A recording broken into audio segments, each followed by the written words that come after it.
তো ব্যাপারটা হচ্ছে যে কি সিভিল রং বলতে যেটা বোঝাচ্ছে এমন কিছু যেটার अगेंस्ट হচ্ছে কি অন্য কোনো রকম পানিশমেंट होते पारे ना, ठीक है, मतलब इतना बड़ा भी कोई गलती नहीं है कि हम उसके अगेंस्ट में किसी को पनिश कर रहे हैं, ঠিক আছে, তখন সেটাকে আমরা বলছি হচ্ছে রং, যে মিস্টেক, কিছু ভুল, ঠিক আছে।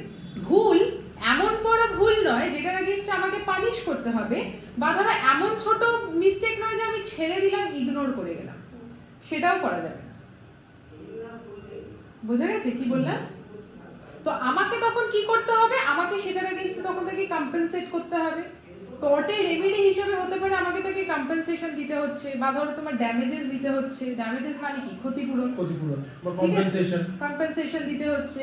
বা হতে পারে যে অ্যাক্টিভিটির কারণে আমার অসুবিধাটা হচ্ছে সেই অ্যাক্টিভিটিটাকে আমি কন্টিনিউ করার থেকে আটকাচ্ছি, স্টপ করছি, সেই অ্যাক্টিভিটিটা আমি আর করতে দেব না।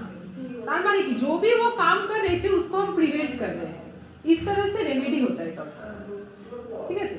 এমন একটা কাইন্ড অফ রং যেটাকে আমি ইগনোর করতে পারবো না, কিন্তু সেটার अगेंस्ट আমি কোনো পানিশমেন্ট, মানে ধরো তোমার কি বলো ওটাকে, জেল হয়ে গেল, ইমপ্রিজনমেন্ট, এই ধরনের কিছু হতে পারে। একটা সিম্পল একটা যদি এক্সাম্পল দিই, হ্যাঁ ফাইন, ধরো তুমি ট্রেনে টিকিট না কেটে উঠলে, টিটি ধরে কেস করে দেবে, তার আগে কি হবে? তোমাকে তো ফাইন দিতে হবে। কেস কেন করবে? টিটি পানিশমেন্ট দেবে কেসের জন্য। কেসের জন্য তো পানিশমেন্ট দিচ্ছি না, টিটি তোমাকে যে ফাইনটা তোমাকে দিতে হচ্ছে, মানে कि तुम्हें फाइन ही होते पारे 200-250 টাকা যা দিচ্ছে, मतलब कि तुमने टिकट बिना काटे तुम ट्रेन में चढ़ गई, उसके अगेंस्ट में क्या हो रहा है, तुमको फाइन ही ना देना पड़ेगा, তাই না? এমন তো না জেল হয়ে যাবে টিকিট কাটেনি বলে, পসিবল নয়। তার মানে কি ওটা এমন একটা মিস্টেক, টিকিটটা কাটতে হবে, ঠিক আছে, আবার না কাটলে তার জন্য কারো জেল হতে পারে না, তার अगेंस्ट কি করতে হবে, আমাকে ফাইনই দিতে হবে। বোঝা গেছে? টর্টে যেটা মেইন বিষয় সেটা হচ্ছে যে এই টর্টটা তোমার ইন্ডিয়াতে ল অফ টর্টস বলে কিছু হয় না, এটা ইউকে তে ছিল, যেটাকে আমরা ইনহেরিট করেছি, কমন ল সিস্টেম। ইউকেটা হচ্ছে মানে ইউকেতে যে সিস্টেমটা চলে ইংল্যান্ডে, সেটাকে আমরা বলি কমন ল সিস্টেম। এই টর্ট জিনিসটা হচ্ছে কমন ল অরিজিনাল, ঠিক আছে, এই কমন ল সিস্টেম থেকে আমরা নিয়ে এসেছি। এবার টর্টটা ওদের ওখানে আছে ল অফ টর্টস বলে, আমাদের এখানে ল অফ টর্টস বলে কিছু নেই।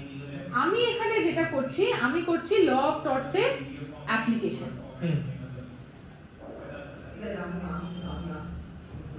বুঝা গেছে কি বললাম?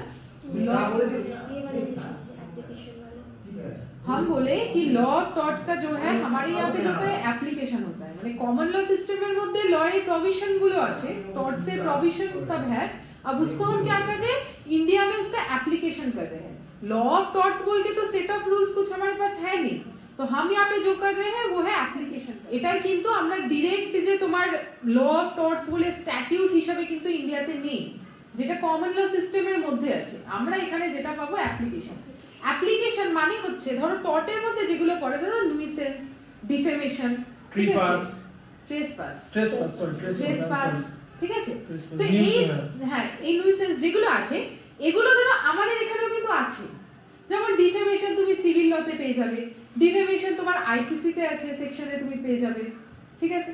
তারপরে ধরো নুইসেন্স পেয়ে যাবে, ট্রেসপাস পেয়ে যাবে, সবকিছুই কিন্তু পাবো, ঠিক আছে। তার মানে কি আমরা এখানে ল অফ টর্টস বলে সেটাকে রাখিনি, বাট ল অফ টর্টস এর মধ্যে যে প্রভিশন গুলো আছে এগুলো আমাদের অন্যান্য স্ট্যাটিউটের মধ্যে কিন্তু রয়েছে। বোঝা গেছে? এইভাবেই আমি বলছি যে আমরা যেটা করছি সেটা হচ্ছে অ্যাপ্লিকেশনটা করছি, ডিরেক্টলি ল অফ টর্টসটা আমাদের এখানে নেই, এই স্ট্যাটিউটটা আমাদের এখানে, এই স্ট্যাটিউটটার কোনো অ্যাপ্লিকেবিলিটি নেই, ঠিক আছে। অ্যাপ্লিকেবিলিটি নেই মানে কি, স্ট্যাটিউটের প্রভিশনস গুলো আমাদের অন্যান্য স্ট্যাটিউটের প্রভিশনস এর মধ্যে আমরা পেয়ে যাব, বাট ডিরেক্টলি ল অফ টর্টস বলে কিন্তু কিছু নেই।